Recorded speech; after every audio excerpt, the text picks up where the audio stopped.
Okay, so hi guys, welcome to my presentation. This time we're going to be looking at Washington, D.C. Capital BikeShare forecasting. In major metropolitan areas, you'll find public bikes available, essentially a bike rental program. New York City has its own bike rental program known as City Bike, where I live. In the D.C. metro area, it's known as Capital BikeShare. And the officials behind Capital BikeShare store data like the trip duration and the start and end locations that riders take. Kaggle has nicely aggregated this data and have included additional variables like weather, humidity, temperature, and calendar data like whether or not it was a weekday or a weekend or a holiday.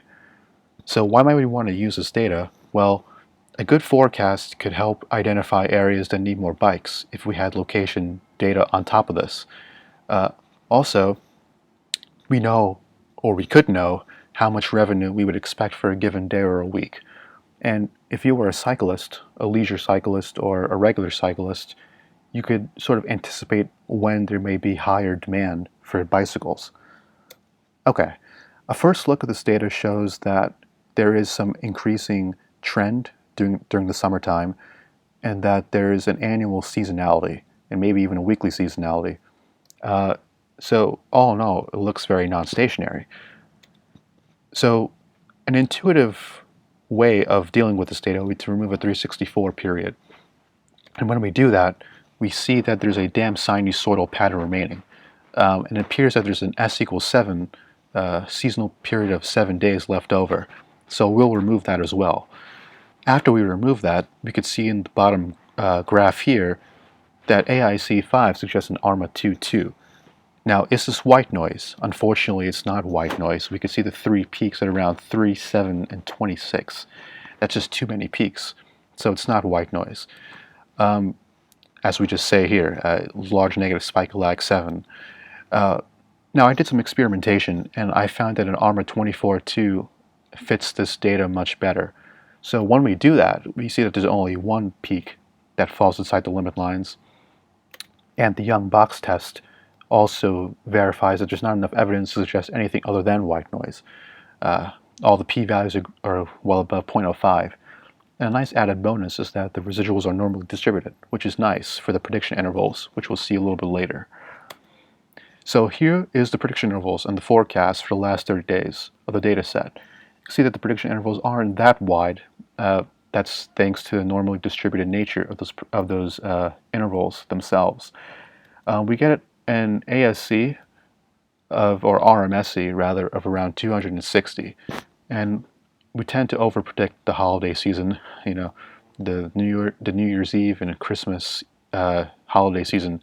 We tend to overpredict how many cyclists will be biking, and that's a problem that we'll see with all 4 models that will be built. Okay, so what about a neural network model? We include temperature as a predictor. The input to this model will be the last 28 observations, as well as a seasonal lag of 7, as well as 15 neurons. This produces an RMSC of around 343.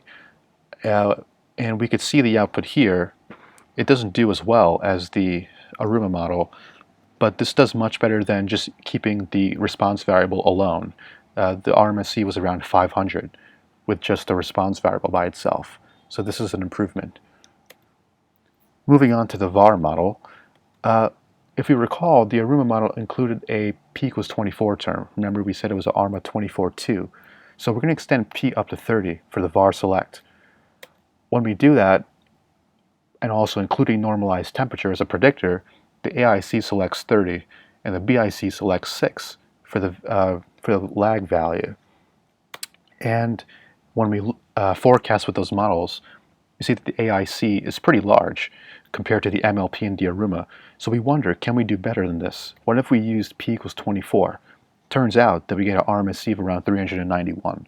So this shows that with a little bit more thinking, we could get a better model than what was suggested to us.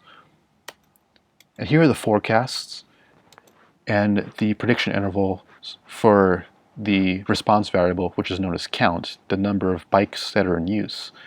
And we see that it's not too bad. It could be better, I suppose, but this is another model that might be worth looking into. It's a competitive model, so it's a VAR 24. And finally, I like to credit George Sturrock in the other section of the time series class for using the PERT model. I use the same method here as well. And I'm going to assume that the most likely value will be the Aruma model. And when we do that, we get an RMSE of around 296. So this is the forecast results of that model. Again, as with all the other three models, it tends to overpredict the holiday season. So what could we say? We know that Aruma is the clear winner here with an RMSE of around 260. Again, to summarize, the neural number gives it 343, VAR model gives 391, and the ensemble gives 296. But there's some drawbacks, potential drawbacks, and it's that we only have 2 years of data. And because we only used the last month of the data set, December, the models might do better or worse depending on the season. Say it might do worse or better in the spring or in the summer. So future research would incorporate more data and use sliding window cross-validation to better assess these models. So that's about it for now. Thanks for watching, and whammo!